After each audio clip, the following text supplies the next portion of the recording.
Estamos aprendiendo a empezar.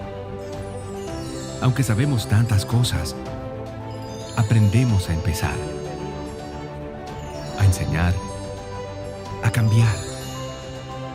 Estamos aprendiendo a aprender. Todos por la educación.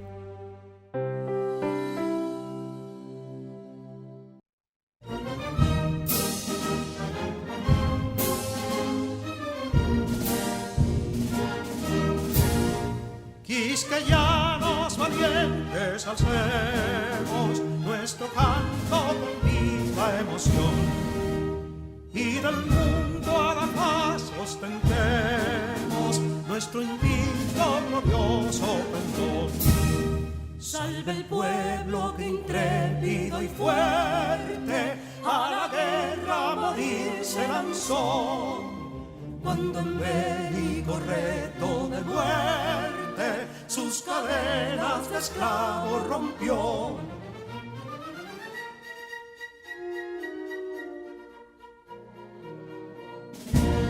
Ningún pueblo ser libre merece si es esclavo, indolente y servil. Si en su pecho la llama no crece, que templó el heroísmo viril, más que estrella la indómita y brava, siempre altiva la frente alzará, que si fuere mil veces esclava, otras tantas ser libres habrá. Que si dono y arditas lucieron de un intruso señor al desdén, las carreras Belén campos fueron que cubiertos de gloria se ven, que en la cima del heroico baluarte de los libres el verbo encarnó, donde el genio de Sánchez y Duarte a ser libre o morir enseñó.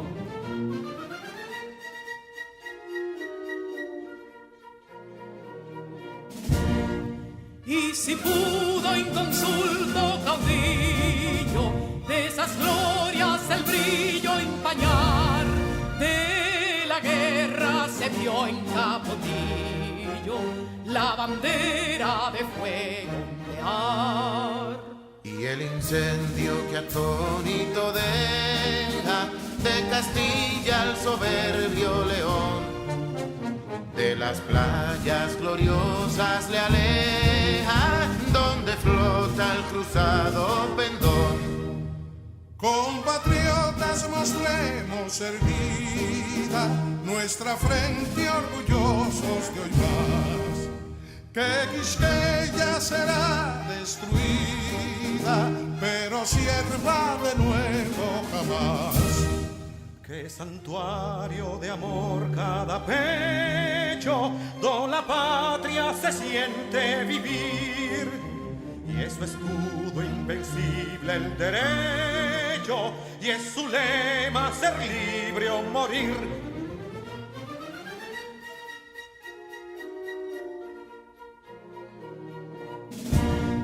Libertad que aún se yergue serena, la victoria en tu carro triunfal, y el clarín de la guerra aún resuena, pregonando su gloria inmortal.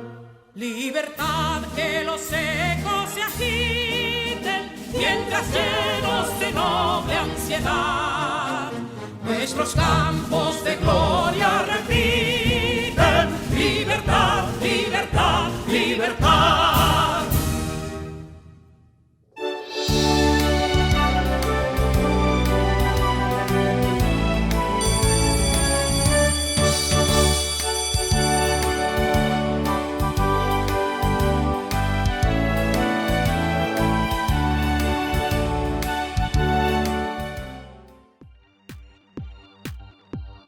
En nombre del Ministerio de Educación de la República Dominicana, damos formal inicio a todos y a todas las estudiantes de primero de secundaria del año 2020-2021.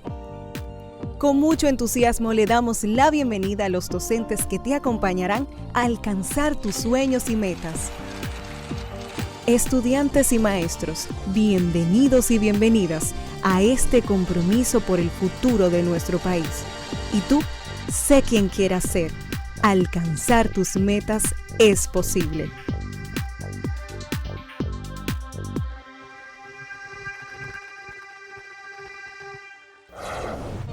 Hola, mi nombre es Carla Maciel y como ustedes estoy muy entusiasmada por comenzar nuestro día de aprendizaje. Vamos todos y todas a crear las condiciones físicas y emocionales para que podamos disfrutar del progreso que es aprender. Lo importante es disfrutar el camino del conocimiento y hacer de él una fiesta. Aprender puede ser, si nos lo proponemos, una experiencia divertida y creativa.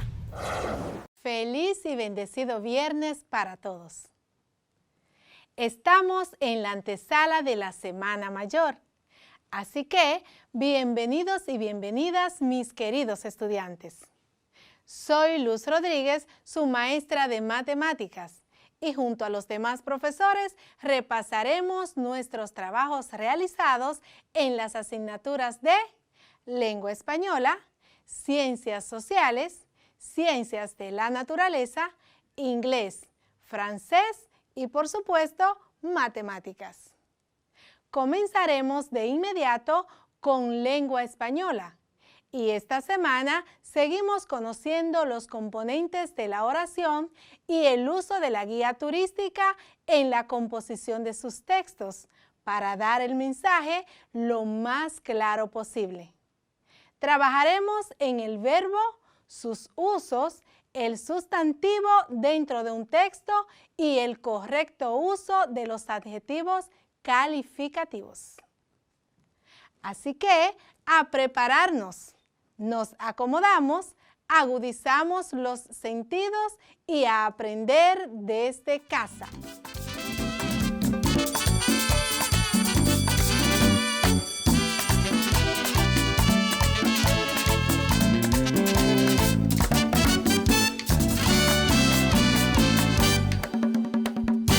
Sean bienvenidos y bienvenidas una vez más a nuestro encuentro de Lengua Española. Soy su profesora Scarlett Rincón. El propósito de la clase de hoy es conocer el empleo de los verbos en presente, sustantivos propios, comunes y abstractos utilizados en la guía turística a fin de desarrollar la competencia comunicativa y la competencia pensamiento lógico, creativo y crítico. Ahora les tengo una interesante pregunta. ¿Recuerdas qué es el verbo? El verbo es una palabra que puede transformarse o modificarse con el fin de dar sentido a la acción realizada por una persona. El término significa la descripción de una acción o estado del sujeto, el cual es de suma importancia, ya que determina la división entre de quien se habla y el predicado. En el aspecto gramatical, el verbo es el núcleo de la oración, debido a que indica la acción que hará el sujeto o lo que busca expresar, ya sean sentimientos, acciones, actitudes, estados de ánimo, entre otros. Es importante destacar que el verbo se puede conjugar en 3 tiempos. Presente, que indica lo que ocurre en ese mismo momento. Pasado, para indicar lo que ya ha ocurrido. Y futuro, para indicar lo que va a ocurrir o ocurrirá. ¿Recuerdas tú qué es un sustantivo y cómo se clasifica? El sustantivo son las palabras que se emplean para designar seres, entidades u objetos. En gramática, los sustantivos se caracterizan por tener género, masculino y femenino, y número singular y plural, que forman sintagmas nominales. Pueden ser sustantivos propios, comunes y abstractos. Los sustantivos propios son los que designan seres específicos para distinguirlos de los demás de su misma clase o especie. Ejemplo, Sosúa, el Caribe, República Dominicana, Puerto Plata y María. Los sustantivos comunes son los que designan serie de las mismas especies o clases. Ejemplos: lente, bolígrafo, botella y casa. De lo anteriormente expuesto, podemos resaltar que los sustantivos se caracterizan por tener género, masculino y femenino, y número singular y plural, y que pueden ser propios, comunes y abstractos. Como ya conocemos los propios y comunes, es importante que hablemos de los sustantivos abstractos. Los sustantivos abstractos se refieren a cosas imaginarias o a cosas imperceptibles a través de los sentidos. También hace referencia a sentimientos, a sensaciones y a elementos que tienen que ver con nuestra imaginación. Ejemplos: maldad, odio, amor, alegría, paz, entre otros.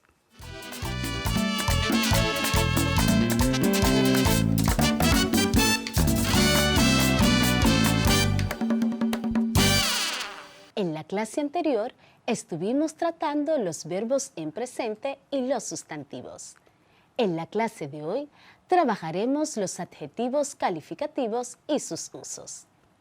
En clases anteriores hemos abordado el tema de los adjetivos calificativos, los cuales nos son útiles al momento de describir las cualidades o características de un lugar, personas, entre otras.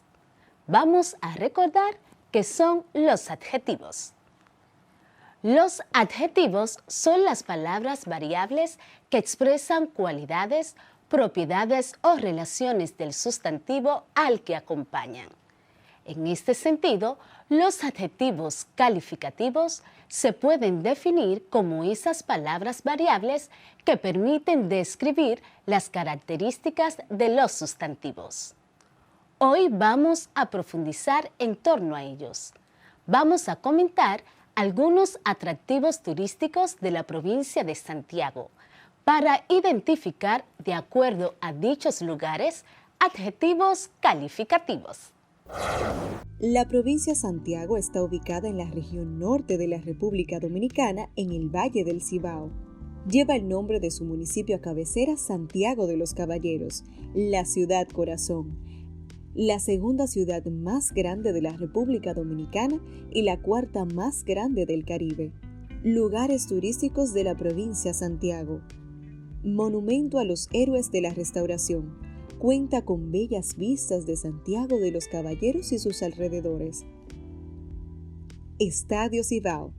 Popularmente llamado el Valle de la Muerte, el estadio deportivo más grande de la República Dominicana, es la sede del equipo de béisbol dominicano, las Águilas Cibaeñas.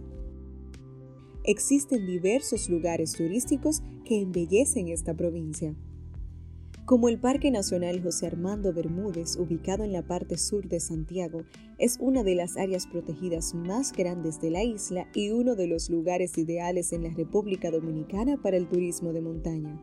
Visitantes al Parque Nacional disfrutarán de sus temperaturas frías y frescas, bosques de pino criollo y avifauna.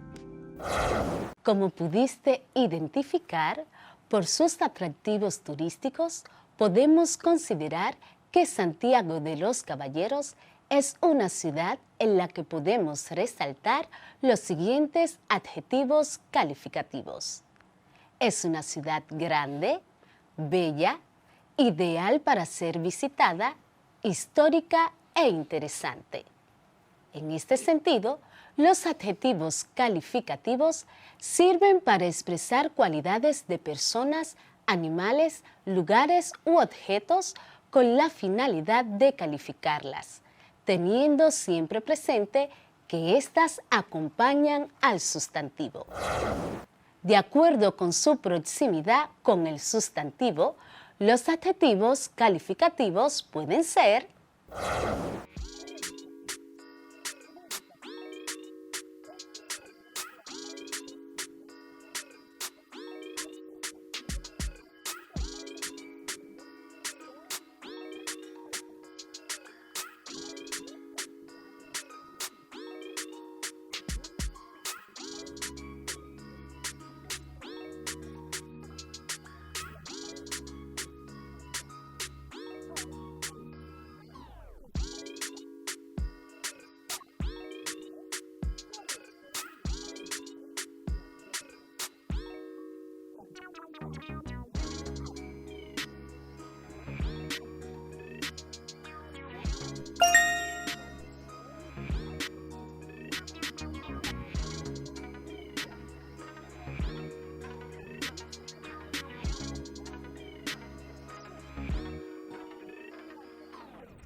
Partiendo de lo antes expresado, es importante saber que los adjetivos pueden expresar las cualidades del sustantivo con mayor o menor intensidad.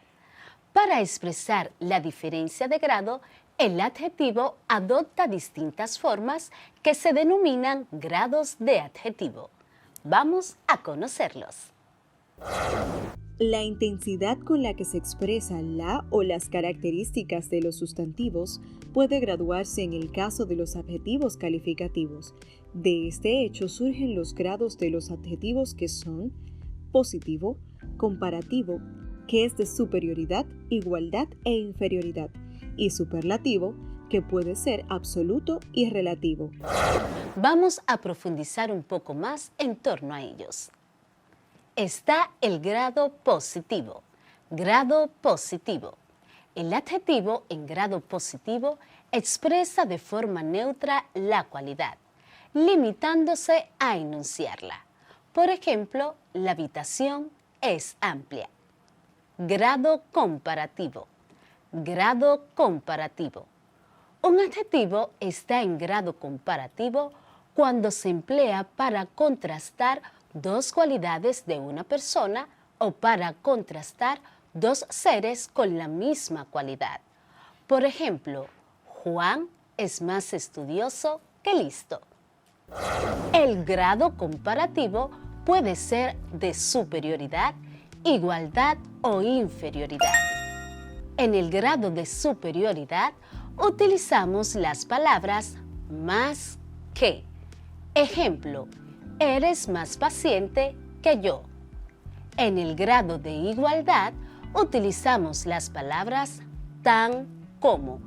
Por ejemplo, Juana parece tan simpática como tú. Y en el grado de inferioridad utilizamos las palabras menos que. Por ejemplo, mi casa es menos grande que la tuya. También está el grado superlativo. Grado superlativo. Los adjetivos en grado superlativo expresan que la cualidad es poseída en un nivel muy alto. El superlativo puede ser absoluto o relativo. El absoluto es el alto grado de la cualidad sin establecer comparación.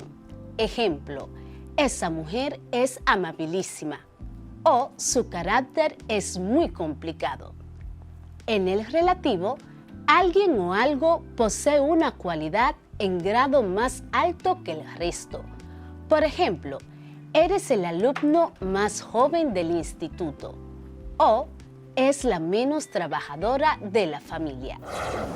Todo lo aprendido hoy les será de gran ayuda al momento de producir sus escritos. Que el buen Dios les siga bendiciendo siempre. Con amor se despide su profe querida, Scarlett Rincón.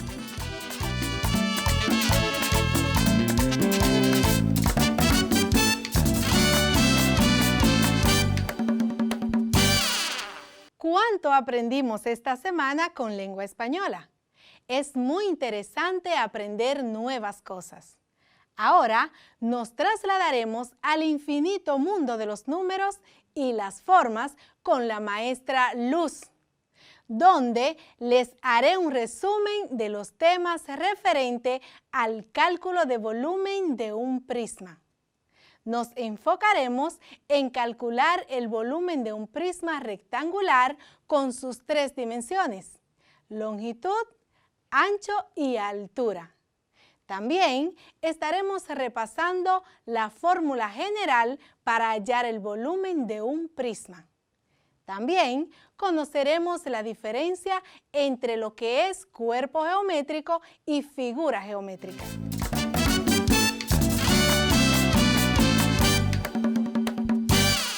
Durante el encuentro de hoy estaremos calculando volúmenes de prismas.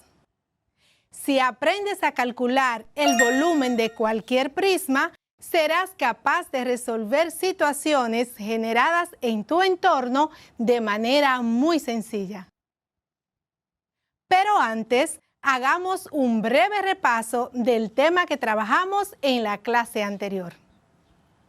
En esta, aprendimos sobre el cálculo de áreas de prismas, donde conocimos algunos requisitos que debemos tener en cuenta antes de aplicar la fórmula para hallar esas áreas. Como por ejemplo, para calcular el área total de un prisma, siempre es necesario conocer 3 medidas: área de la base, perímetro de la base y la altura del prisma. También te recuerdo que la fórmula para encontrar el área de un prisma se encuentra multiplicando el área de la base por 2 y luego sumando ese resultado al valor del área total. O sea, que la fórmula general para encontrar el área de un prisma cualquiera viene dada como área es igual a área lateral más 2 por el área basal. El volumen es una magnitud métrica de tipo escalar definida como la expresión en 3 dimensiones de una región del espacio. Desde un punto de vista físico, los cuerpos materiales ocupan un volumen por el hecho de ser extensos. Sus unidades de medición pueden ser el decímetro cúbico, metro cúbico o el centímetro cúbico y el litro, siendo esta última la unidad de medida más utilizada. Dicho de otra manera, en el caso de los cuerpos geométricos, el volumen de un prisma es la medida que éste ocupa en el espacio tridimensional. Para hallar el volumen que tiene un prisma, se necesita saber cuál es la fórmula y esta viene dada como volumen es igual al área de la base por la altura, donde B es el área de la base y H es la altura del prisma.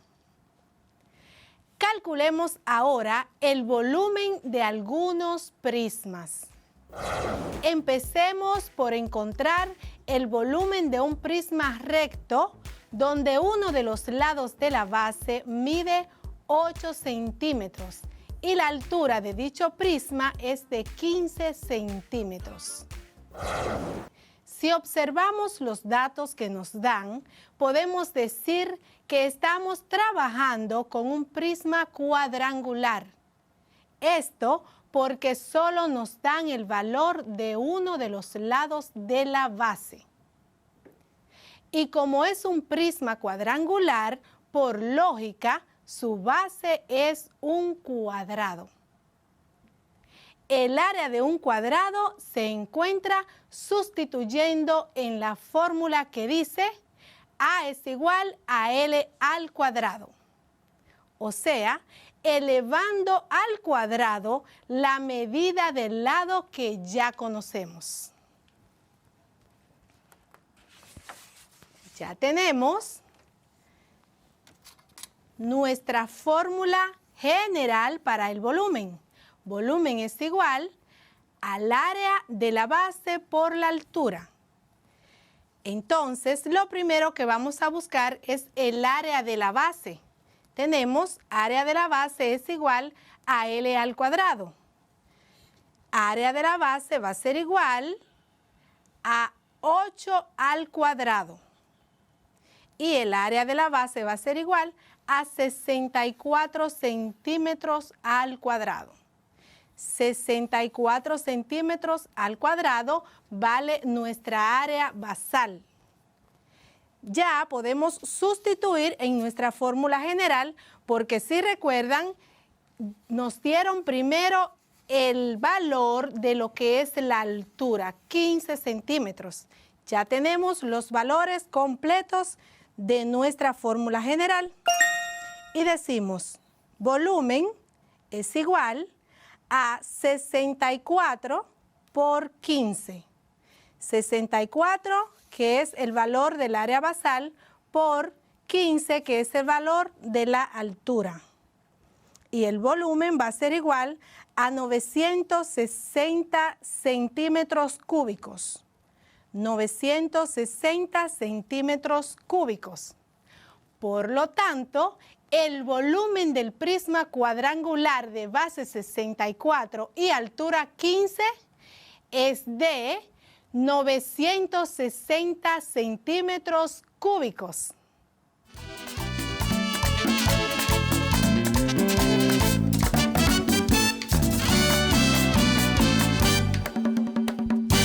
¿Sabías que un cuerpo geométrico no es lo mismo que una figura geométrica? Las figuras geométricas son objetos de formas planas, las cuales solo poseen dos dimensiones.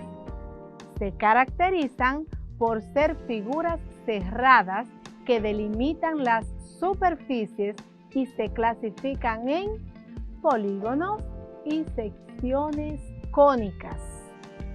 Por otra parte, un cuerpo geométrico es un sólido que posee tres dimensiones: ancho, alto y profundidad, ocupando un lugar en el espacio, por lo que se les llaman figuras volumétricas y se clasifican en poliedros, prismas y cuerpos redondos. Ahora que tienes clara esa idea, continuaremos aprendiendo a encontrar áreas y volúmenes de cuerpos geométricos. Comencemos. Empecemos por recordar que el volumen de un cuerpo es la cantidad de espacio que éste ocupa. La unidad de medida principal es el metro cúbico. Si lo relacionamos con la capacidad, podemos decir que el volumen es la cantidad de espacio que ocupa un cuerpo y la capacidad es lo que cabe dentro de un recipiente. En general, se le llama capacidad de un recipiente a su volumen. También podemos retomar que el área es la extensión de la superficie en una figura plana. Así que, al calcular áreas, es posible comparar dos figuras entre sí y de esta manera saber cuál de ellas ocupa un mayor espacio. Refrescada nuestra memoria, relacionemos entonces el tema de hoy con lo que hemos trabajado anteriormente. ¿Cuál es la diferencia entre el área y el volumen?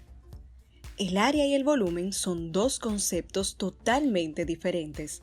El área se refiere a la superficie plana de un cuerpo, por lo que toma en cuenta solamente dos dimensiones, como lo puede ser largo y ancho, alto y largo. Por otra parte, el volumen toma en cuenta tres dimensiones: alto, largo y profundidad de un cuerpo, determinando así lo que ocupa en el espacio. Resumiendo lo que acabas de escuchar, el volumen es la cantidad de espacio ocupado por un cuerpo tridimensional. El área, tamaño de superficie de cuerpo plano, el cual solo posee dos dimensiones. Ahora hagamos un último ejercicio. Anota. Hallar el área total y el volumen de un prisma pentagonal regular cuya base mide 7.265 centímetros. Eso es en uno de los lados. Y 5 centímetros de apotema. La altura del prisma es de 14 centímetros. Te voy a repetir. Hallar el área total y el volumen de un prisma pentagonal regular cuya base mide 7.265 centímetros en uno de sus lados y 5 centímetros de apotema. Su altura es de 14 centímetros. Encontremos primero el área lateral de las 5 caras rectangulares. ya que estamos trabajando con un prisma pentagonal. El área lateral es igual al perímetro de la base por la altura. El área lateral es igual al perímetro de la base por la altura. Esto porque estamos trabajando con una base pentagonal. Vamos a extraer los datos que utilizaremos en esta fórmula. En este caso tenemos área total es igual al área lateral más 2 veces el área basal. Tenemos los datos donde uno de los lados de la base es igual a 7.265 centímetros, una altura de 14 centímetros. Vamos a sustituir esos datos en una de la parte de la fórmula general, que en este caso es el área lateral. El área lateral es igual al perímetro de la base por la altura. Y el área lateral va a ser igual a 5 por el lado por la altura. 5 por el lado por la altura, primero porque el 5 va a multiplicar ese lado. Estamos trabajando con un pentágono. Recuerda que el pentágono tiene 5 lados y el perímetro suma todos los lados. Entonces podemos exactamente multiplicar 5 por el lado que ya tenemos.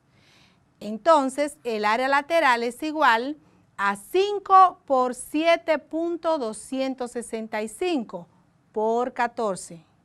Y el área lateral va a ser igual a 36.325 por 14.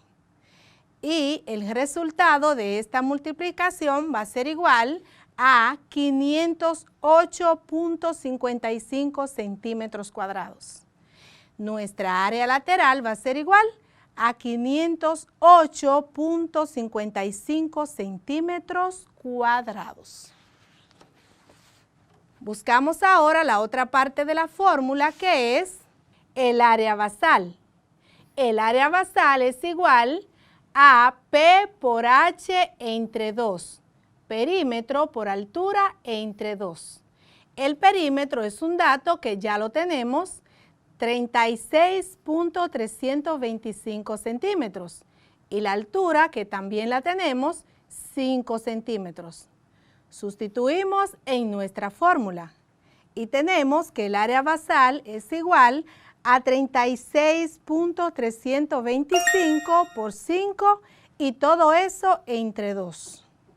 Y el área basal va a ser igual a 181.625 entre 2, donde el área basal entonces será igual a 90.8125 centímetros cuadrados. Entonces, vamos a sustituir esos dos datos en nuestra fórmula general para encontrar lo que es el área total. El área total es igual a área lateral más 2 veces el área basal. Tenemos nuestros datos ya encontrados anteriormente, donde el área lateral es igual a 508.55 centímetros cuadrados y el área basal es igual a 90.8125 centímetros cuadrados. Sustituimos en nuestra fórmula general y tenemos que el área total es igual a 508.55 más 2 por 90.8125. Y el área total entonces va a ser igual a 508.55 más 181.625. Y el área total entonces será igual a 690.175 centímetros cuadrados. Ya tenemos nuestra área total. Busquemos ahora el volumen. Para el volumen tenemos nuestra fórmula que dice área basal por altura. Esa es nuestra fórmula general para encontrar el volumen en un prisma.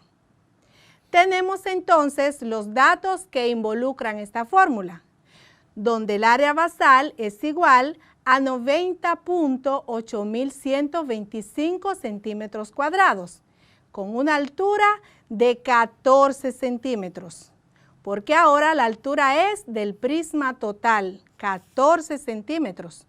Sustituimos en nuestra fórmula general y tenemos que el volumen es igual a 90.8125 por 14. Y entonces tenemos un resultado final para el volumen igual a 1271.375 centímetros cúbicos. Entonces, el volumen de un prisma pentagonal regular cuya base mide 7.265 de lado y 5 centímetros de apotema, con una altura de 14 centímetros, es de 1.271.375 centímetros cúbicos. Hemos llegado al final de la clase, así que me despido animándote a trabajar todas las actividades que te propone tu cuadernillo, porque te permitirán poner en práctica tus conocimientos. No te olvides que las matemáticas son el lenguaje que usó Dios para escribir el mundo. Te deseo entonces un feliz y bendecido resto del día. Hasta una próxima vez.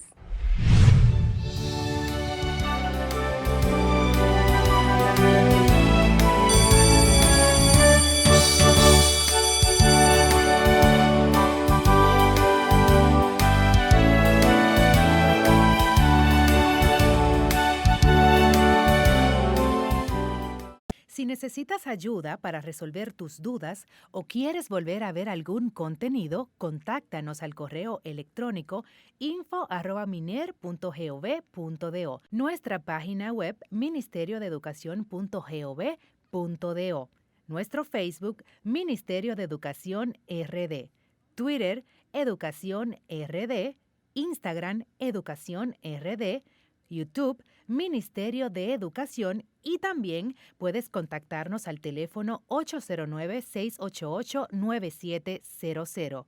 Recuerda que aprendemos en casa, preservando la salud.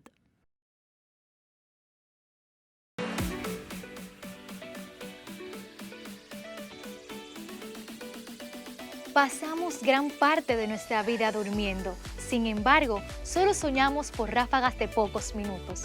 Si calculamos un promedio a lo largo de nuestra vida, soñamos un promedio de 6 años enteros. ¿Sabes por qué soñamos?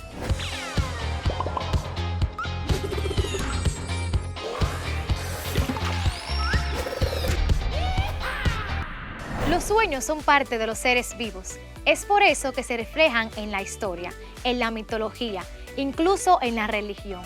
Mientras dormimos, el cerebro se activa casi en su totalidad, necesitando para eso que el flujo de sangre en el mismo sea el doble que el necesario durante el estado de vigilia, o sea, cuando estamos despiertos. La corteza cerebral es la encargada de generar los sueños, y solo una parte del cerebro deja de funcionar mientras dormimos. Y este es el centro lógico, y por eso es que los sueños adquieren muchas veces tonos irreales. Los sueños pueden ser un reflejo fiel o, en la mayoría de los casos, reflejos de lo que ocupa nuestra mente, como nuestros miedos o deseos. Es por eso que son comunes las pesadillas, que nos recuerdan temores como un examen final o salirle corriendo a un perro grande. Así que ya lo sabes, como escribió Pedro Calderón de la Barca, que todo en la vida es sueño y los sueños, sueños son. ¡Hasta la próxima!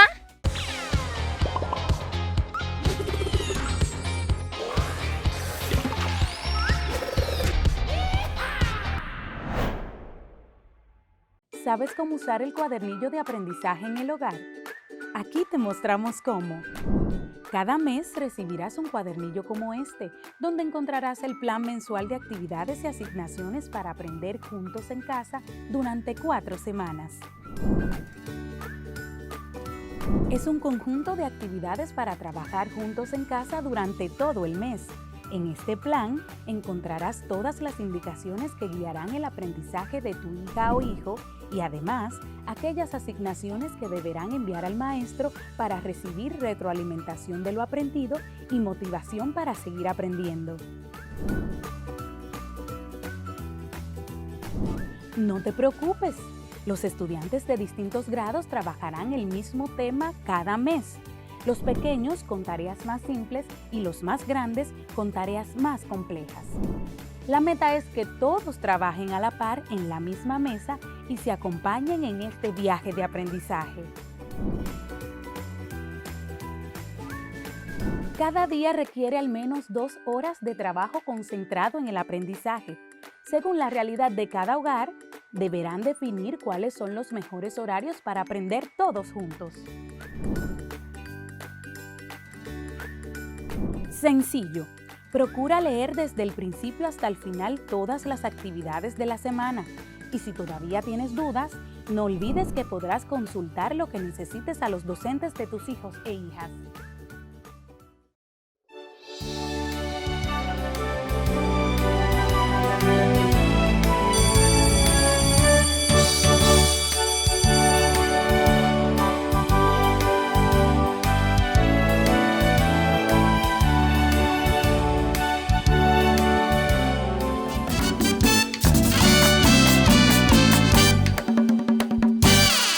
El maestro Julio Pimentel es el encargado de la asignatura de Ciencias Sociales y esta semana nos enseñó todo lo referente a América Latina y los países que la componen.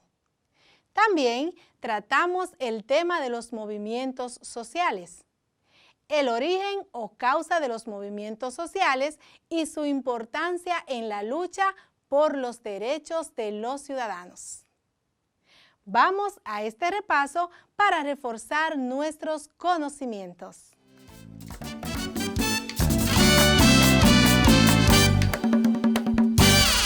Hola estudiantes, qué bueno que nos acompañan aprendiendo desde casa. Con ustedes, su profesor de Ciencias Sociales, Julio Pimentel. En el día de hoy aprenderemos acerca de América Latina. Por otro lado, los conceptos y definiciones más importantes que abordaremos acerca de este tema son: ¿qué es América Latina? Principales características de América Latina. Cultura latinoamericana. Países que componen América Latina. La pobreza en Latinoamérica. Y unidad latinoamericana. Como ya sabemos lo que aprenderemos hoy, comencemos.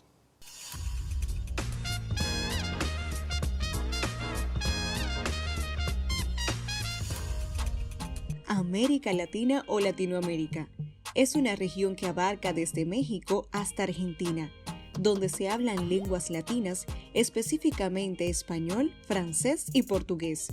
La región comprende más de 20 millones de kilómetros cuadrados de superficie, que corresponden aproximadamente al 13,5% de la superficie emergida del planeta, y con una población estimada en los 650 millones de personas.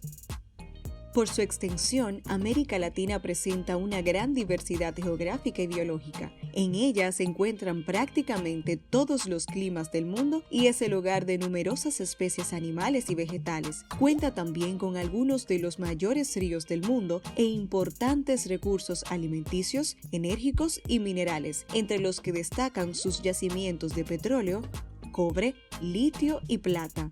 La unidad latinoamericana es un concepto político-cultural extendido por América Latina, anterior a los tiempos de la independencia y que debe ser distinguido claramente del panamericanismo. El término América Latina fue utilizado por primera vez en París en 1856, en una conferencia del filósofo chileno Francisco Bilbao, y en el mismo año por el escritor colombiano José María Torres Caicedo, en su poema Las dos Américas. América Latina se caracteriza por lo siguiente. Esta ocupa más de la mitad de la superficie del continente americano y alberga alrededor de 650 millones de personas, distribuidas en más de 30 naciones. Sus idiomas predominantes son el español, el portugués y en menor medida el francés. Pero también existen un conjunto muy diverso de lenguas aborígenes sobrevivientes, como el quechua, el guaraní, el aymara, entre muchas otras. Étnicamente, la región presenta altos márgenes de mestizaje e hibridación. Eso significa que hay abundancia de individuos racialmente indeterminados, o sea, mestizos, así como espacios en los que predominan los blancos europeos, negros descendientes de africanos o diferentes tipologías indígenas. A eso se sumó, a lo largo del siglo XX, una abundante migración asiática y árabe. La región presenta importantes niveles de pobreza, tanto urbana como rural, y fue escenario de una industrialización muy desigual a lo largo del siglo XX. La mayoría de sus economías son de tipo extractivo, dependientes de la exportación de materias primas. Cabe destacar que la cultura latinoamericana es sumamente compleja y diversa, fruto de un complejo proceso de hibridación que tuvo lugar tras la conquista y colonización del continente por los imperios de España, Francia y Portugal. Se introdujeron además esclavos provenientes de África, luego de que los pueblos indígenas fueran diezmados por la guerra y las enfermedades europeas. De modo que la cultura latinoamericana posee tres vértices fundamentales: la cultura europea, la cultura africana y la de las naciones originarias de América. Latinoamérica es una región fundamentalmente católica, a pesar de que sobreviven cultos tradicionales aborígenes y vestigios de las religiones africanas. El protestantismo también ha ido en alza en las últimas décadas. En América Latina sobrevive la herencia precolombina originaria, en algunos casos de manera autónoma y en otros integrada a medias a la cultura española, en asuntos como la gastronomía, los idiomas, las tradiciones y el folclore.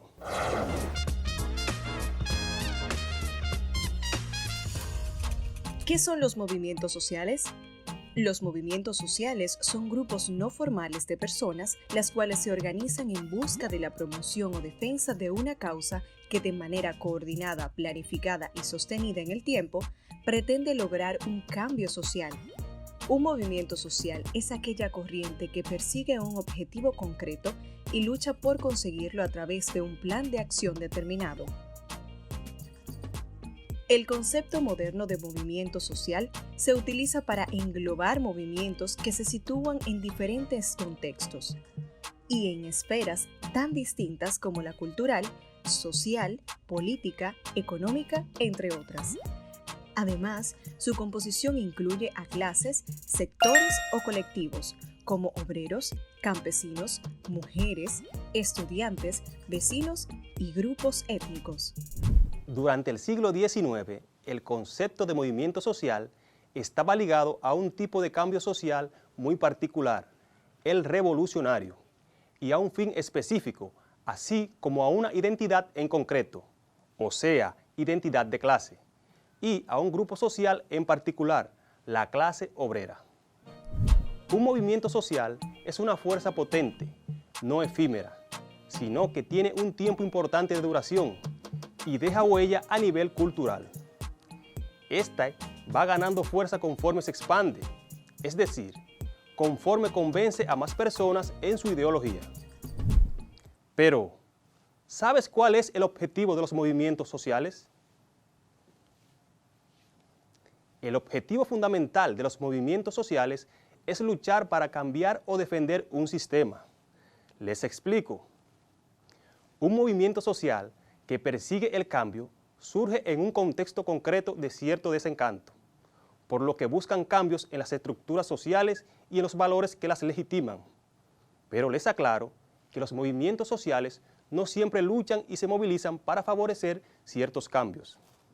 Existen casos en los que un movimiento social puede perseguir precisamente que no se produzcan cambios en el sistema presente. Es que puede ocurrir que un movimiento social se articule en contra del cambio y no a favor. Esto pasa cuando las medidas implementadas por otros actores sociales, casi siempre el gobierno, introducen cambios que amenazan al estilo de vida de una comunidad. En este caso, se habla de movimientos de resistencia.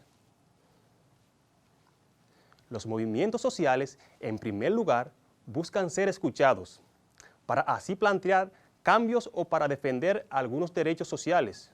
O sea, que un movimiento social puede estar encabezado por un líder en concreto o por un grupo cultural.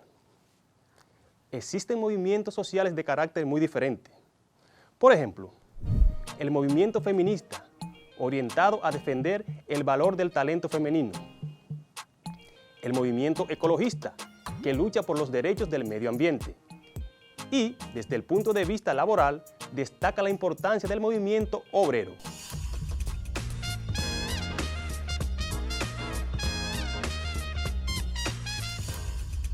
En términos generales, los movimientos sociales se caracterizan por los siguientes elementos. Surgen a partir de tensiones o conflictos estructurales en la sociedad. Sus integrantes comparten una identidad expresada en objetivos, ideas, creencias e intereses compartidos. Se articulan en torno al principio de solidaridad colectiva. Crean redes de interacción en la comunidad. Gozan de estabilidad organizativa. Por norma, su relación con el poder es conflictiva y sus intervenciones ocurren fuera del ámbito institucional. Por ello, se diferencian de partidos políticos, sindicatos, grupos de interés y grupos de presión. Los tipos de movimientos sociales, de los cuales destacan movimientos innovadores o progresistas, donde destaca el movimiento obrero. Movimientos conservadores, en este destacan los movimientos monárquicos. Movimientos socioculturales, aquí destaca el movimiento feminista, entre otros. Conocimos además que el origen o causas de los movimientos sociales se les atribuye a 3 variables, que son las causas estructurales, causas coyunturales y detonantes. Entendimos también que los movimientos sociales son una expresión de la realidad que vive la sociedad y que los medios de comunicación juegan un papel muy importante en estos. Hemos concluido la clase del día de hoy, pero antes te invito a seguir investigando más acerca de los movimientos sociales.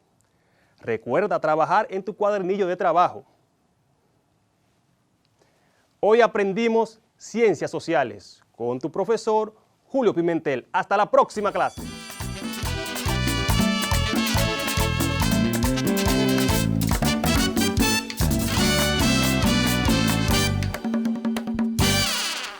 Mis queridos y queridas estudiantes, esta semana en Ciencias de la Naturaleza nos involucramos en el fascinante tema de la composición del suelo, ese que sustenta tus pies y produce los alimentos que consumes. Veremos sus tipos y cuáles son los adecuados para la agricultura. Pasamos con la maestra Isaura Peralta.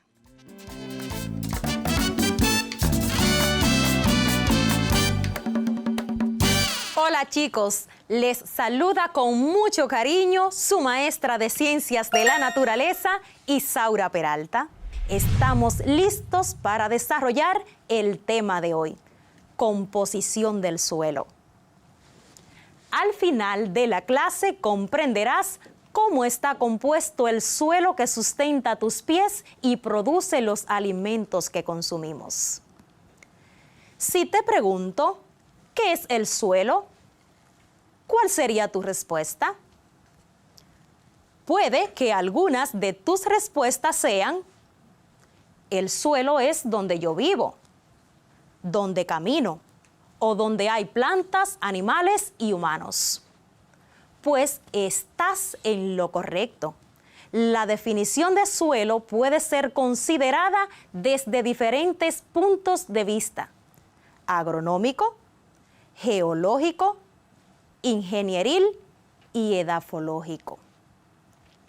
El concepto agronómico considera al suelo como medio de desarrollo de las plantas. El concepto geológico considera al suelo como un manto superficial de material rocoso triturado, producto de la descomposición de las rocas. El concepto ingenieril concibe al suelo como el sustento que alberga construcciones y excavaciones. Finalmente, desde un punto de vista edafológico, se considera al suelo como un cuerpo natural originado por la acción de una serie de factores de formación, como son el clima, roca madre, organismos, relieve y tiempo.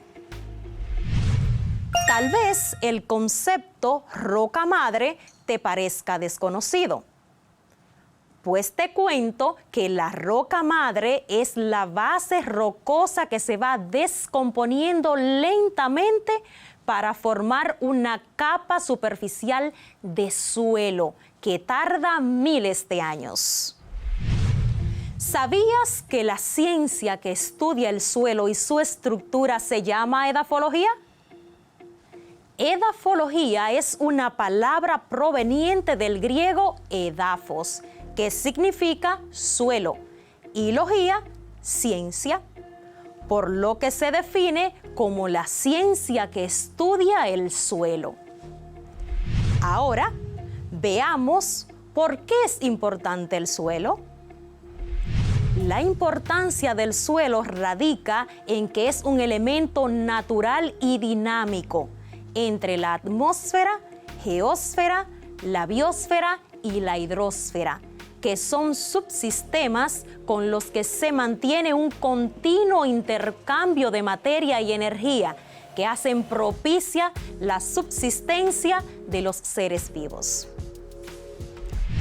Las características del suelo dependen de varios factores. Las más importantes son el tipo de roca que lo originó, su antigüedad, el relieve, el clima, la vegetación y los animales que viven en él, además de las modificaciones causadas por la actividad humana. ¿Te has preguntado cómo se forma el suelo? La formación del suelo inicia cuando las rocas están sometidas a un proceso de descomposición producto del clima, viento, altas temperaturas, descongelación del hielo o las corrientes de ríos, lluvia ácida, oxígeno y sales disueltos en agua. Estos agentes fracturan las rocas con el paso del tiempo, produciendo pequeños fragmentos que con el paso de los años serán cada vez más pequeños hasta que se pulverice. Los microorganismos como hongos, bacterias y musgos se desarrollan en este primer sustrato atrapando minerales del suelo que darán origen a los primeros pastos, hierbas y pequeños seres vivos del suelo. Las bacterias y hongos desintegran la materia orgánica, proporcionando nutrientes para los primeros vegetales con raíz. Las raíces de las plantas degradan las rocas calizas y fertilizan el suelo, enriqueciéndolo de calcio, magnesio y potasio. Después de un largo periodo de tiempo de meteorización, esto es, la degradación de las rocas, se va formando un suelo más profundo, capaz de sustentar árboles con raíces más fuertes, y el suelo alcanza su máximo desarrollo. A este proceso se le denomina edafogénesis.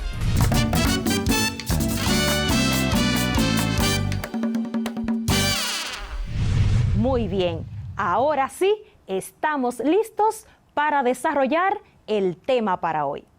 Iniciemos. Conocer los tipos de suelos es importante para la agricultura y la construcción. Los arquitectos e ingenieros deben conocer los tipos de suelos donde construirán sus edificaciones para saber la profundidad de cimentación, o sea, de la zapata que sostendrá la construcción.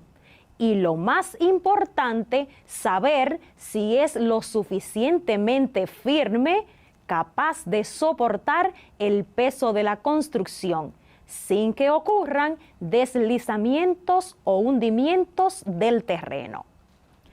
En cuanto al uso del suelo en la agricultura, es importante saber que el agricultor es la persona que se dedica a cultivar la tierra con diferentes fines, como la producción de alimentos o pastos para ganado.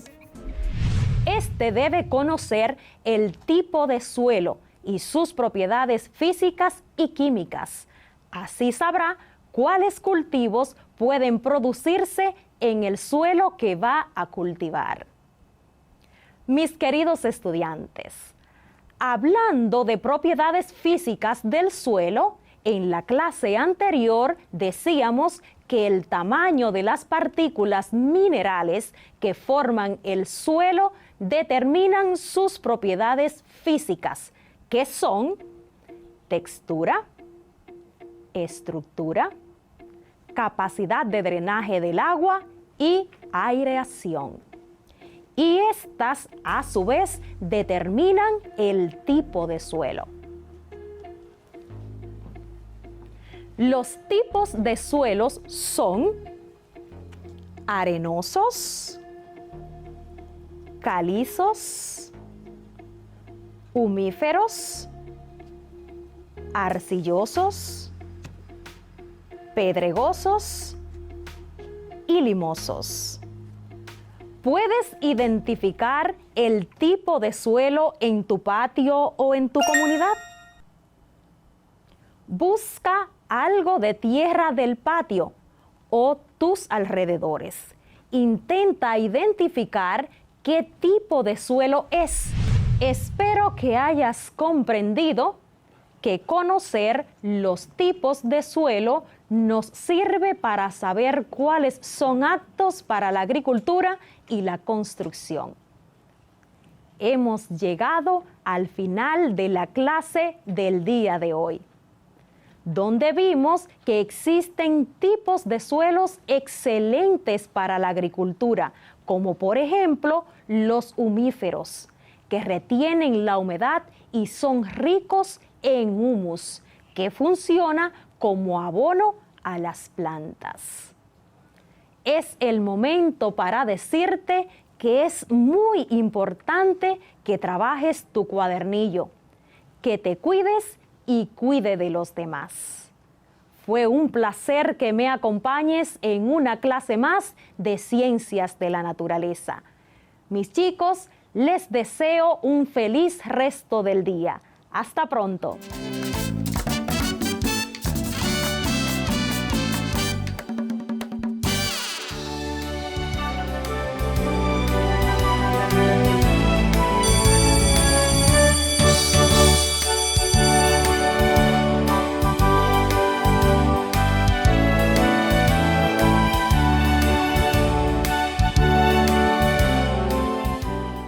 Si necesitas ayuda para resolver tus dudas o quieres volver a ver algún contenido, contáctanos al correo electrónico info@miner.gov.do, nuestra página web ministeriodeeducacion.gov.do, nuestro Facebook Ministerio de Educación RD, Twitter Educación RD, Instagram Educación RD, YouTube, Ministerio de Educación, y también puedes contactarnos al teléfono 809-688-9700.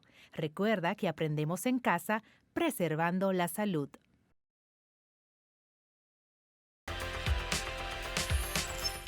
Científicos e ingenieros biomecánicos de la Universidad Estatal de Carolina del Norte lograron triplicar la velocidad de un robot gracias a la biomecánica del guepardo, el nombre del cual lleva este nuevo avance tecnológico LEAP.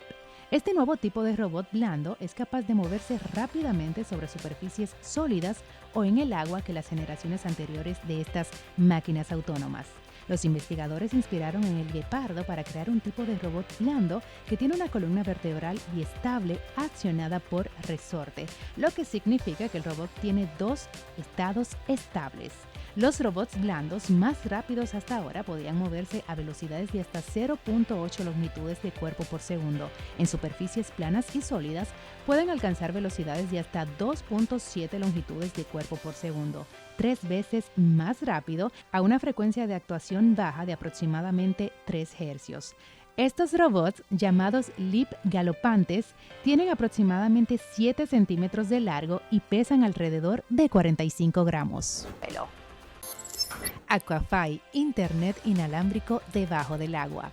Este nuevo sistema experimental, conocido como Aquafy, funciona básicamente cuando el buzo empieza enviando datos desde un dispositivo inteligente. Estos datos se transmiten como ondas de radio hasta otro dispositivo montados en los tanques del oxígeno del buzo. Una microcomputadora convertiría los datos en una serie de pulsos de luz ultra rápidos, cada pulso representado un 1 o un 0 en código binario.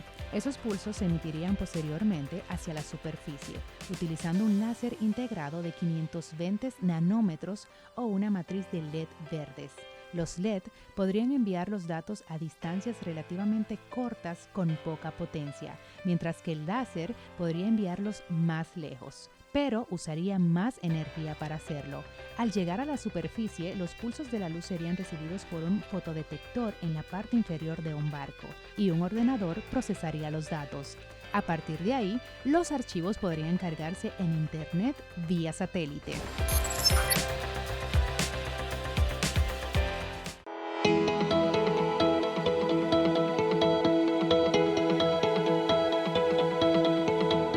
Estamos aquí en la jornada de vacunación de todos los docentes, administrativos y de apoyo del sector público y privado.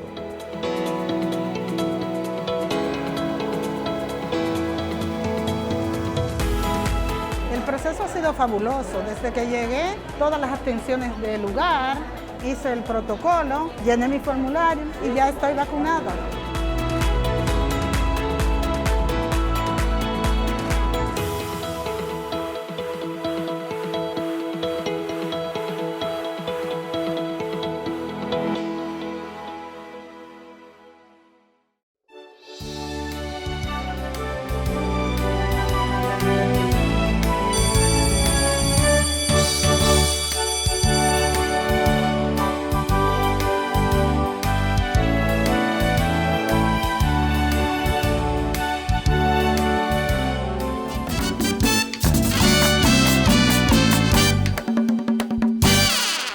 ¿Van con el Speaking English?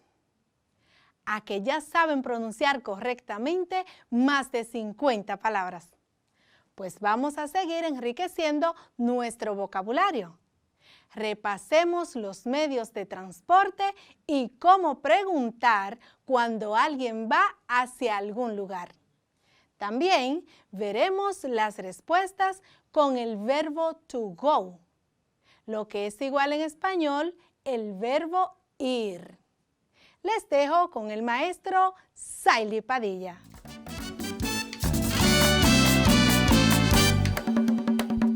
Hello student, welcome back to your English class. I'm your teacher Saily Padilla. I hope that you are at your place and ready to take notes of the most important things of today's class. I remind you that my biggest desire, mi mayor deseo, es que aprendas inglés desde casa preservando tu salud. Are you ready? Como hemos aprendido en clases anteriores, para hacer una pregunta en inglés se utiliza el auxiliar do. Para preguntar cómo va una persona a un lugar, también se utiliza este auxiliar. Te explico.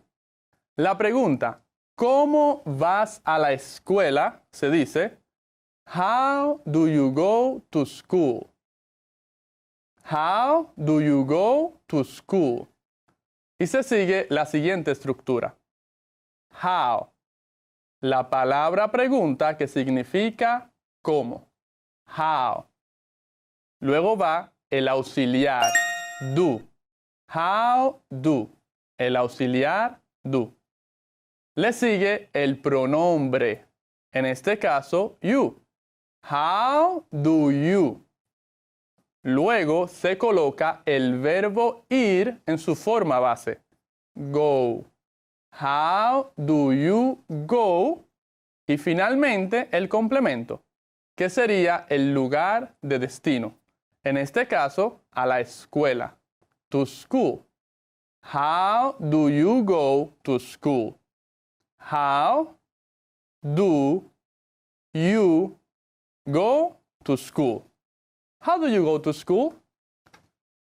Te repito, para formar la pregunta, ¿cómo vas a la escuela en inglés? How do you go to school? Se sigue la siguiente estructura. Primero, la palabra pregunta, how. Luego, el auxiliar. Le sigue el pronombre y luego el verbo go en su forma base. Y concluyes con el lugar de destino. How do you go to school? ¿Cómo vas a la escuela? How do you go to school? Ahora practiquemos un poco. Te diré un lugar para que preguntes cómo vas a ese lugar.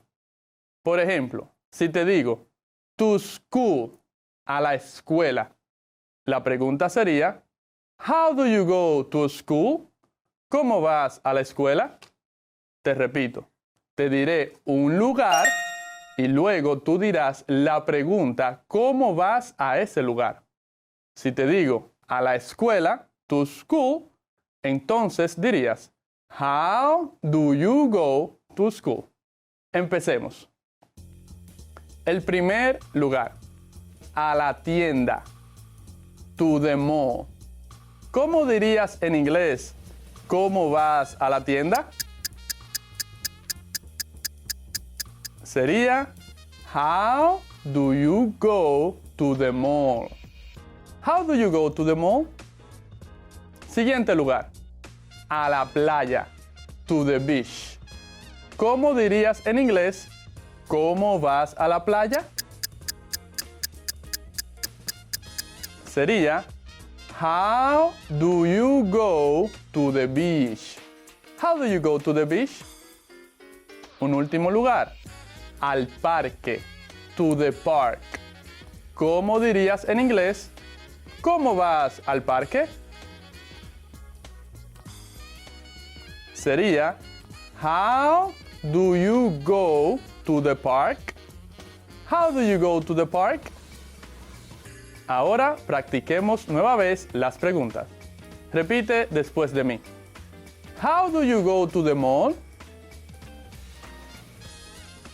How do you go to the beach?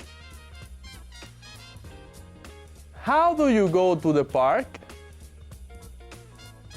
Muy bien, ya sabes preguntar cómo va una persona a un lugar.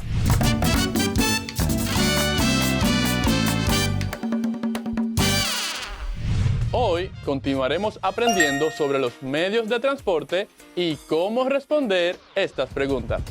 Are you ready? Como ya sabemos, para hacer preguntas se utiliza el auxiliar do.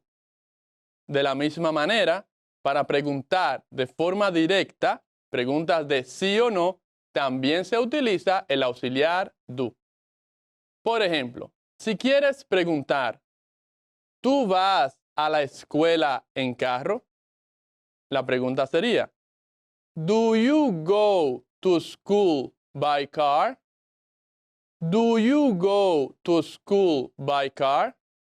¿Vas a la escuela en carro? Se sigue la siguiente estructura. Do, el verbo auxiliar. You, el pronombre. Go, el verbo ir en su forma base.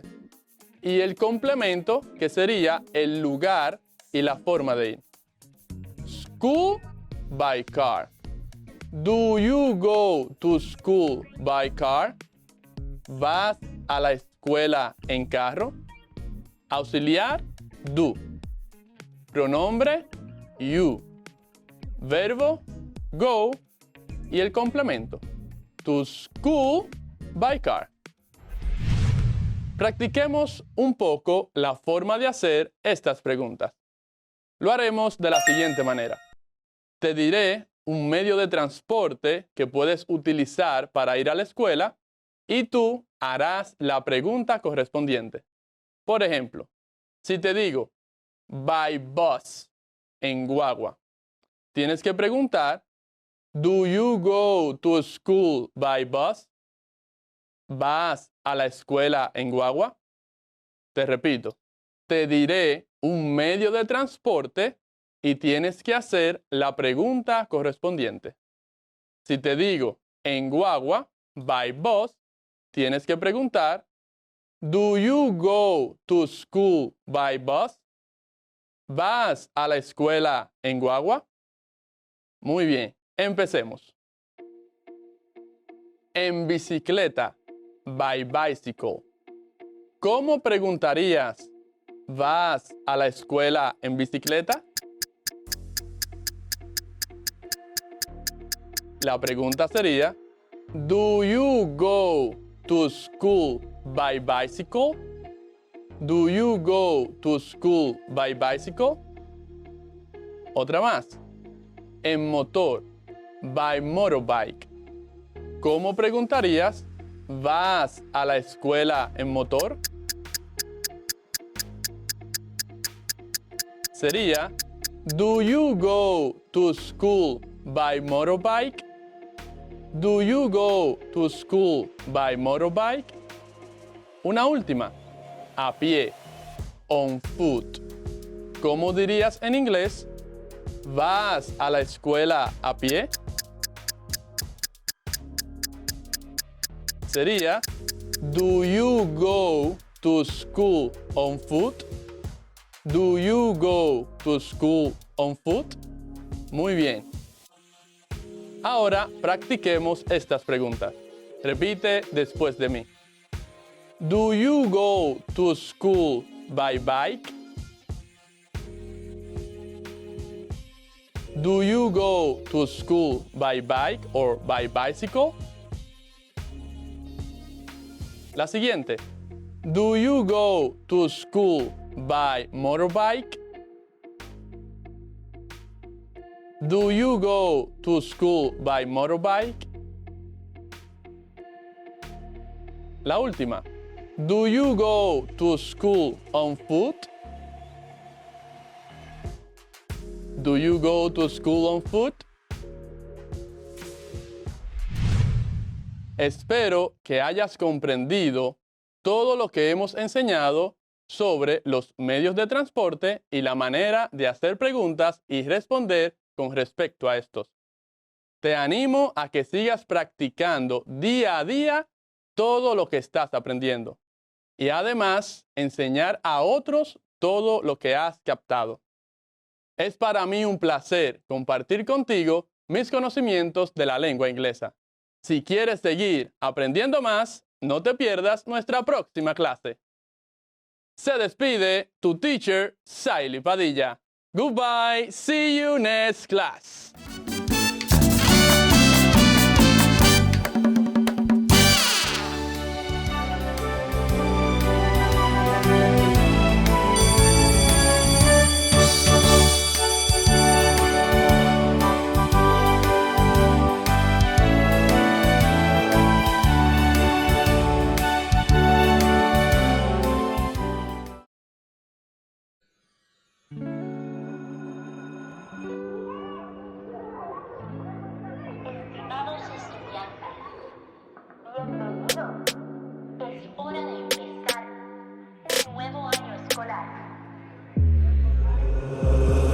uniforme que tú quieras. La escuela está en el patio, la sala, el cuarto, la escalera. Agarra tu folleto, prende la televisión. Todo por la educación. Todos los muchachos de tu promoción ya prendieron la radio por la educación. Y tú cogiendo los batones, no te quedes atrás, vamos para la graduación.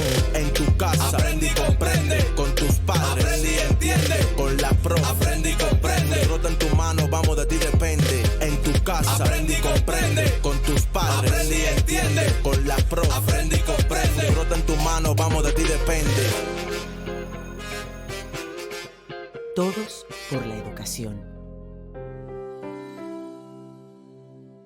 Si necesitas ayuda para resolver tus dudas o quieres volver a ver algún contenido, contáctanos al correo electrónico info@miner.gov.do, nuestra página web ministeriodeeducacion.gov.do, nuestro Facebook Ministerio de Educación RD, Twitter Educación RD, Instagram Educación RD, YouTube, Ministerio de Educación, y también puedes contactarnos al teléfono 809-688-9700. Recuerda que aprendemos en casa, preservando la salud.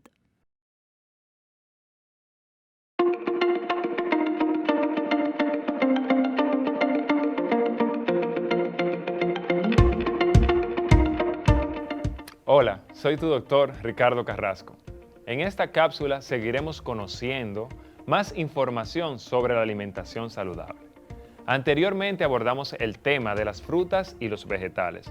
¿Lo recuerdan? Yo espero que sí. Hoy les daré un consejo para llevar una alimentación saludable.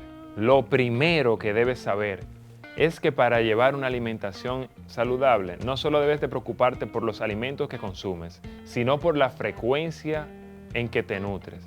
Por eso es importante saber que necesitas consumir 3 comidas, pero al mismo tiempo 2 meriendas. De esta manera le darás al cuerpo suficiente energía para realizar todas sus actividades cotidianas. Es muy importante consumir alimentos que sean ricos en fibra, como son los cereales integrales, es decir, avena, trigo, legumbres como es la habichuela, y frutas como la piña. Otro factor que debemos de tener en cuenta es reducir el consumo de azúcar, sal y grasas. Por ejemplo, no debemos de abusar de los dulces, ni los refrescos, ni los jugos artificiales, bizcochos, snack o frituras. Si seguimos esta regla, evitaremos las enfermedades que son del corazón, la diabetes, el sobrepeso, la obesidad, entre otras. Otro consejo que les puede ser muy útil para mejorar su calidad de vida es tomar 12 vasos de agua al día para mantener el cuerpo hidratado. Yo espero que ustedes tomen en cuenta todos estos consejos y que recuerden que un cuerpo sano se traduce en una vida más feliz. En la próxima cápsula hablaremos sobre algunos tips de preparar alimentos. Y recuerda que en la educación está la salud.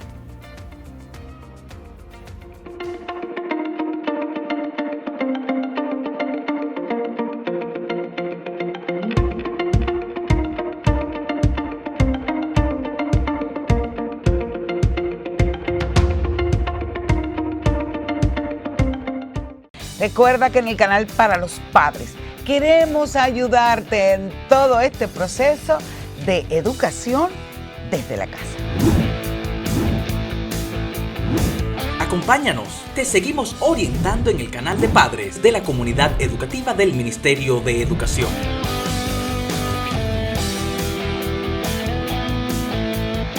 Queremos entrar a tu casa. ¿Para qué? Para ayudarte en todo este proceso.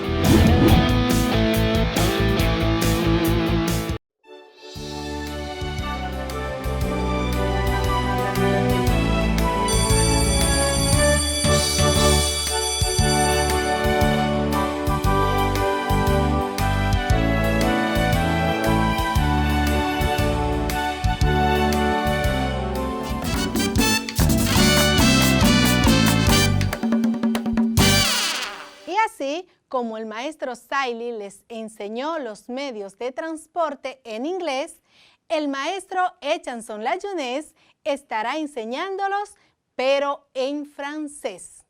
Veamos cómo les va.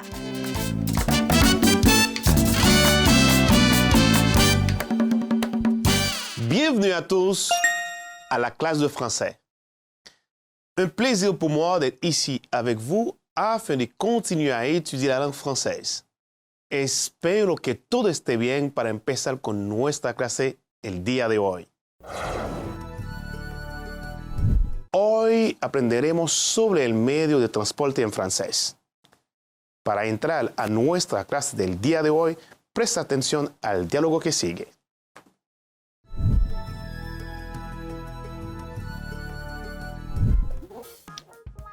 Salut, ça va? Ça va bien, et pour toi? Ça va. Où est-ce que tu vas maintenant? Je vais à l'université. Tu vas à pied ou en voiture? Je vais à pied, c'est à 10 minutes de chez moi. D'accord. A plus tard. A plus tard.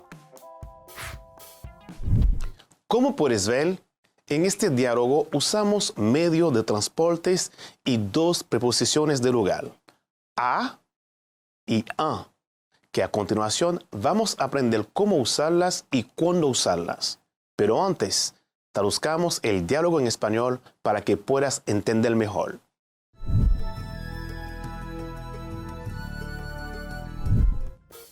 Hey, Saily, ¿cómo estás? Estoy bien, ¿y tú? Estoy bien. ¿A dónde vas ahora? Voy a la universidad. ¿Vas a pie o en metro? Me voy a pie. Es a solo a 10 minutos de mi casa. De acuerdo. Nos vemos. Nos vemos ahorita. ¿Cuáles son las frases más importantes en el diálogo? La primera frase es la pregunta que hice al profe. ¿Cómo tu vas? ¿A pie o en metro? ¿Cómo vas? ¿A pie o en metro? Y el profe me contestó de esta manera. Je vais à pied. C'est à 10 minutes de chez moi. Voy a pie. La universidad es a 10 minutos de mi casa. Antes de ver algunos medios de transportes, revisemos el verbo ir en francés. Ahí vamos. Je vais. Yo voy. Tu vas. Tú vas. Il, elle, on va. Él, ella, va. Nous allons. Nosotros vamos. Vous allez. Usted va o ustedes van. Ils, elles vont. Ellos, ellas van. ¿Cuáles son los medios de transportes más usados en el mundo? Presta atención. Ahí vamos. Avión. Moto. Vélo. Métro. Train. Bus. Bateau. Repite después de mí. Avión. Moto. Vélo. Métro. Train. Bus. Bateau. Veamos cómo usar las preposiciones a y en con los medios de transporte. Les prépositions et les moyens de transport. En pour les moyens de transport dans lesquels on entre. On utilise la préposition en avec les moyens suivants. En voiture, en train, en avión, en bus, etc. Para el medio de transporte en el que entramos, usamos la preposición en. Por ejemplo, en coche, en voiture, en train, en tren, en avión, en bus, en autobús, entre otros. Es decir, delante sustantivos como voiture, avión, bus, métro, train, bateau. On utilise la préposition en. Par exemple, je vais travailler en bus et parfois en métro. Voy a trabajar en guagua y a veces en metro. Veamos ahora cuándo usar la preposición à. À pour les moyens de transport qui ne sont pas motorisés. On utilise à. Por ejemplo, se puede decir à pied, à cheval, à dos d'âne, à la nage. A para los medios de transporte no motorizados utilizamos a. Por ejemplo, a pie, a caballo, en burro, nadando. Es decir, delante de sustantivos como pie, a pie, cheval, a cheval, dos d'âne, a dos d'âne, la nage, a la nage.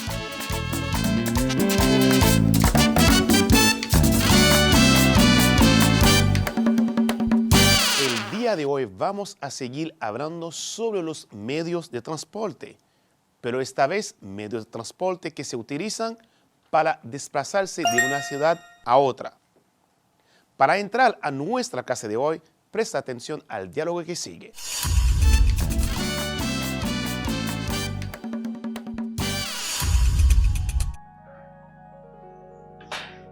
Salut Saïli, ça va? Ça va bien, et pour toi? Ça va. Où est-ce que tu vas avec cette valise? Tu sais, on est en vacances, alors je vais à Puerto Plata. À Puerto Plata? Tes sœurs, elles vont avec toi? Non, elles vont à Samaná avec ma mère. Et comment est-ce que tu vas? En bus ou en voiture? Je vais en bus pour admirer le paysage. Et tes sœurs? Elles vont en avion. Wow! Cool! Bon voyage! Merci, mon ami. Para entender mejor, vamos a traducir el diálogo al español. Hola Saïli, ¿cómo estás? Hola, bien, ¿y tú? Estoy bien. ¿A dónde vas con esta maleta? Tú sabes que estamos de vacaciones, así que me voy a Puerto Plata. ¿A Puerto Plata? ¿Tus hermanas van contigo? No, ellas van a Samaná con mi madre. ¿Cómo es que tú vas? ¿En carro o autobús? Me voy en autobús para admirar el paisaje. ¿Y tus hermanas? Ellas van en avión. ¡Wow! Genial. Buen viaje. Muchas gracias, mi amigo. ¿Cuáles son los medios de transporte que usamos en el diálogo? En el diálogo usamos tres palabras que son voiture, avión y bus.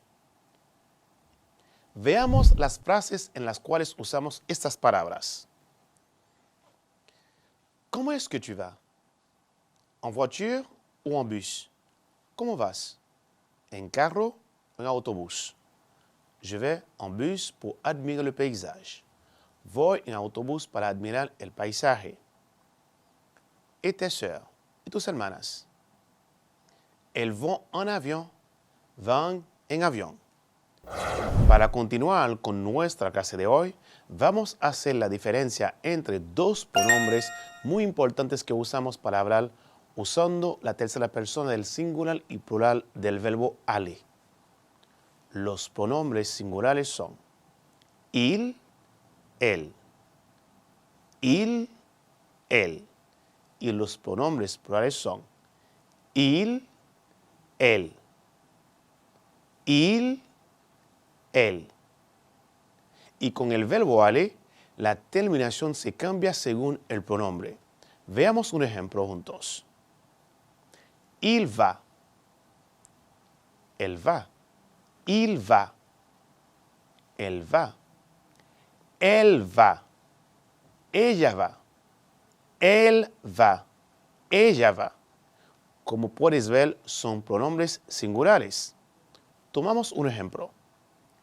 Il va a Paris en avión. Él va a París en avión. Él va a Santiago en bus. Ella va a Santiago en bus o guagua. En estas dos oraciones usamos la tercera persona singulares, que son il, él, más la tercera persona del verbo aller, que es va.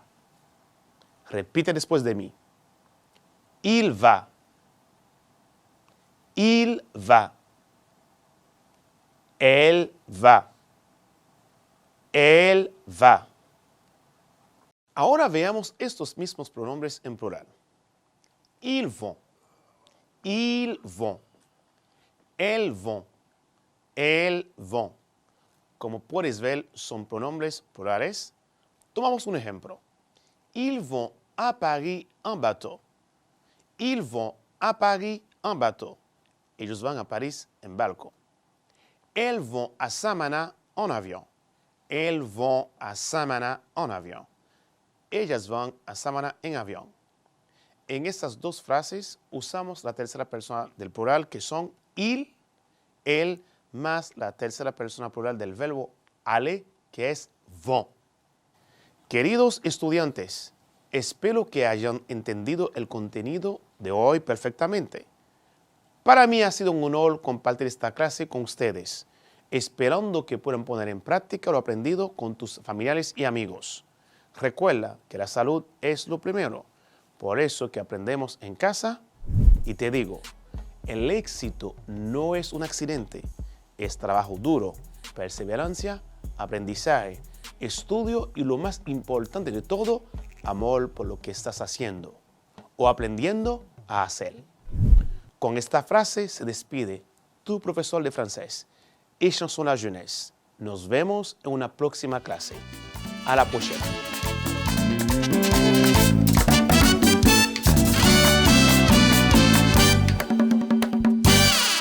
Damos por concluida esta cuarta semana del mes de marzo y seguimos avanzando en esta modalidad a distancia. Ahora, más que nunca, necesitamos de tu empeño y tu dedicación. Si tienes alguna duda, solicita ayuda de tu maestro o maestra guía, que siempre estará en disposición de ayudarte. Recuerda lavarte las manos varias veces al día. Soy tu maestra Luz y te deseo un feliz y bendecido fin de semana.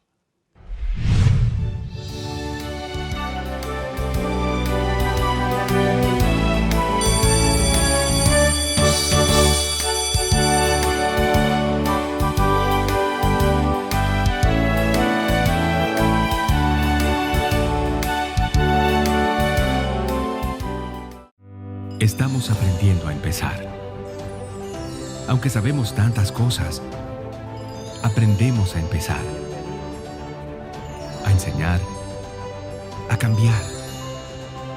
Estamos aprendiendo a aprender. Todos por la educación.